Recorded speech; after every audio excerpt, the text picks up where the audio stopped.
You won't believe what just happened live on national TV. Honestly, this is just joyriding in fame. A young woman fighting for the planet, literally hugging a tree for 72 straight hours, was mocked, discouraged, and nearly broken by the very presenters meant to uplift her. Honestly, this is just joyriding in fame, because the least ungefanya hata nikwambia mtoto, what have you done? Umesomea nini? Ama what do you want to do? Let me offer you a job. But that is not all. Wait until you hear the exact words they said on air that sparked national outrage. Let me ask, mambo ya siju ku break record waso lipo? Ni hiyo tu recognition unapatia kwa certificate. Okay. This story takes a shocking turn because despite the ridicule, despite the pressure, and despite the entire country watching, Truphena Muthoni did the impossible. But what happened right after she finished will leave you speechless. And now, Director Trevor has unleashed a scathing public call-out demanding a national apology, but NTV presenters Natalie Githinji, Mbatha, and DJ Twinizzle are silent. But the reality is tunafanya tu vitu because tunaweza fanya. Kuna time unaweza tokea unataka kusupport Jay-Z. This is not the way. Why are they hiding, and what really happened behind the scenes? Stay with me because the truth behind this viral meltdown is darker, deeper, and more emotional than anyone expected. But it's an opportunity. Hey. Kwa sababu mtu mwingine atatry ku break, mwingine ai break, and then hopefully itakuwa financial. Inaweza kupatia kwa kamlango maka window. Na jana linyeshe. Alafu utoke hapo na pneumonia. And the twist at the end is something you cannot miss. On December 10th of 2025, Truphena Muthoni was just hours away from completing her 72-hour challenge. Her body was exhausted, but her spirit remained unbroken. Kenyans everywhere were counting down the final moments, eager to celebrate her achievement, and that is when NTV's Beats and Bars show aired. The hosts, Natalie Githinji, Mbatha, and DJ Twinizzle, three personalities with significant platforms, three voices that reached thousands of viewers, decided to discuss Truphina's challenge. And what they said, what they actually said on the live television, has become one of the most controversial moments in Kenyan media this year. To politicians tunaenda kumsupport. Of course wanaweza mpatia kata utano. But that's part of the problem. That's your population. Mimi nasema hizi attempts jusani mtoto anahitaji 1500. Natalie Githinji anatafuta clout. My point is hizi attempts mbaya, but kama attempt inaweza risk life yako, because I can't imagine for 3 days mtu amesimama hapo jana nasikia linyeshewa au kuli vifiti anakula anaenda choo aje 3 days. Kwa nini aende? Kwa nje anafanya tu kazi. Binadamu anakufa na unafanya ukienda road trip unasimamianga. Instead of celebrating this young woman's dedication, and instead of highlighting her message about environmental conservation, instead of showing support for someone who was literally putting her health on the line for a cause she believed in, these presenters did something else entirely. They mocked her, they belittled her, they dismissed her effort as meaningless. Natalie Githinji, speaking on camera, said, and I quote, "Honestly, this is just joyriding in fame." Honestly, this is just joyriding in fame, because the least ungefanya hata nikwambia mtoto, what have you done? The least you could have done was to offer her a job. Such things excite our leaders. A whole leader is going for a photo with a young lady hugging a tree instead of supporting the lady in getting a job. I am upset today. She also said, anaenda kupigwa picha a support mtoto ana hug mti badala a support mtoto kupata kazi ama hata kuangalia. Leo nitakasirika. Vitu kama hizo zinafurahisha leaders, which translates to things like that make leaders happy. The implication was clear. Truphina's challenge was being framed as a publicity stunt, a way for politicians to get photo opportunities rather than genuine effort to raise awareness about environmental issues. But it gets even worse. The presenters didn't stop there. They argued that no meaningful impact come from breaking Guinness World Records. Because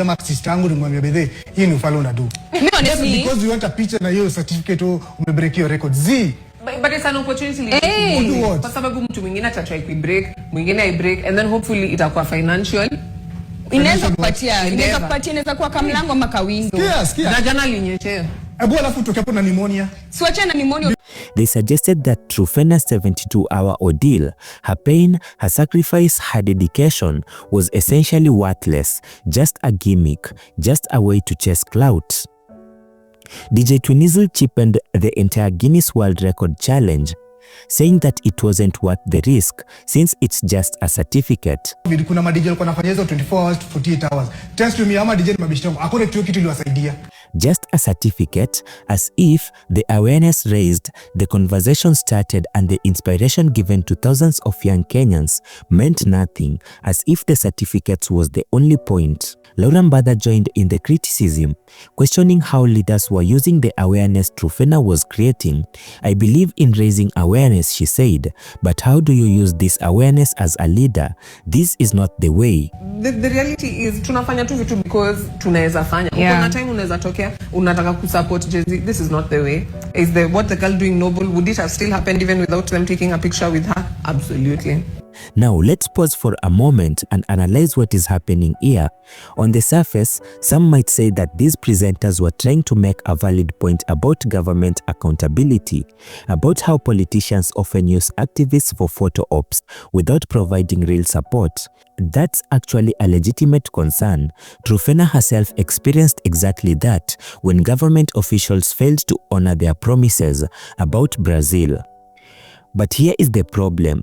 Here is what these presenters got catastrophically wrong.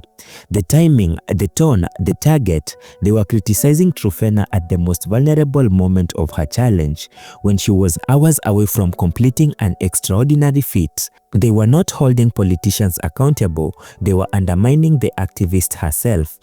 If they wanted to criticize Governor Kahiga or government officials, they could have done that without diminishing Truphenia's effort. They could have said, we celebrate Truphenia's incredible dedication and we call on leaders to provide real support beyond photo ops. That would have been constructive and that would have been journalism. Instead, they called her challenge joyriding in fame. They dismissed it as meaningless. They implied that she was seeking attention rather than making a genuine contribution to environmental awareness. And they did all this while she was still hugging that tree, still enduring the pain and still pushing through the exhaustion. The moment those words left the presenter's mouth, something incredible happened. Kenyans from all walks of life united in their outrage. Social media has exploded. Twitter, Facebook, Instagram, TikTok, and every other platform has become a battleground, and the target was clear. NTV presenters Natalie Githinji, Mbatha, and DJ Twinizzle. Within hours, thousands of comments flooded in.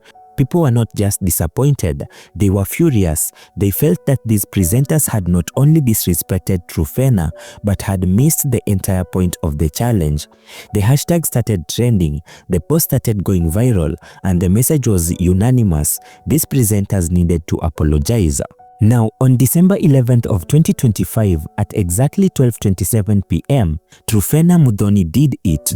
Despite the criticism, despite the mockery, and despite TV presenters questioning her motives, despite the pain and exhaustion, despite everything, she completed her challenge. She broke her own world record. She stood there, arms wrapped around that tree, and she showed the entire nation what true dedication looks like. The moment she reached the 72-hour mark, Nyeri exploded in celebration. Governor Mutahi Kahiga was there. Crowds of supporters cheered.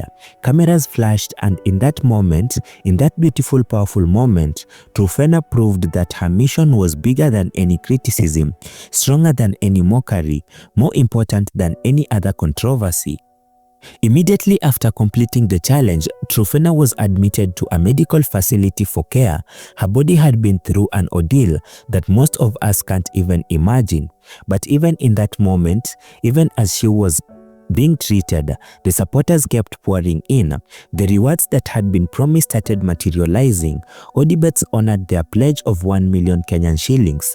Adequate safaris confirmed the fully paid coastal vacation. Companies that had stayed silent suddenly wanted to associate with her success. And here is what is fascinating. The very criticism from those TV presenters actually ended up amplifying Truphena's message. Because of the controversy, more people learned about her challenge, more people heard about her environmental conservation, more people understood the connection between mental health and nature. The presenters had tried to diminish her impact, but they had accidentally expanded it. In trying to call out what they saw as clout chasing, they had actually given her more attention, more support, more recognition that she might have received otherwise. The effect is in full force. Their attempt to minimize her achievement had backfired spectacularly. Former Deputy President Gachagwa's word proved prophetic. He had told her to push on, to complete the challenge despite any obstacle, and she had done exactly that. She had shown that when you believe in your mission, when you are committed to your cause, external criticism becomes just another obstacle to overcome, not a reason to quit. So what's the shocking truth behind this entire controversy? It's this: in a world that is quick to criticize, slow to support and reluctant to apologize, people like Truphena Muthoni remind us what real commitment looks like. She did not need validation from TV presenters to know her mission was important. She did not need permission from critics to pursue her vision. She just needed the tree, her conviction, and 72 hours of unwavering determination. If this story moved you, if you believe that young people making positive contributions deserve support rather than mockery, then let your voice be heard. Comment below with your thoughts on this controversy. Should the presenters apologize? Does NTV bear responsibility? And most importantly, how can we as a society better support activists like Truphena? Share this video. Let's make sure that Truphena's story reaches everyone who needs to hear it. Let us ensure that her 72 hours of dedication inspire others rather than being forgotten in the noise of controversy. And let's remember, sometimes the greatest achievements happen not because of support, but in spite of opposition. This is the shocking truth behind the NTV controversy, and this is what happens when critics underestimate the power of dedication. This is Truphena Muthoni's story, and whether those presenters ever apologize or not, one thing is certain: she won, her mission succeeded, and Kenya is better for it.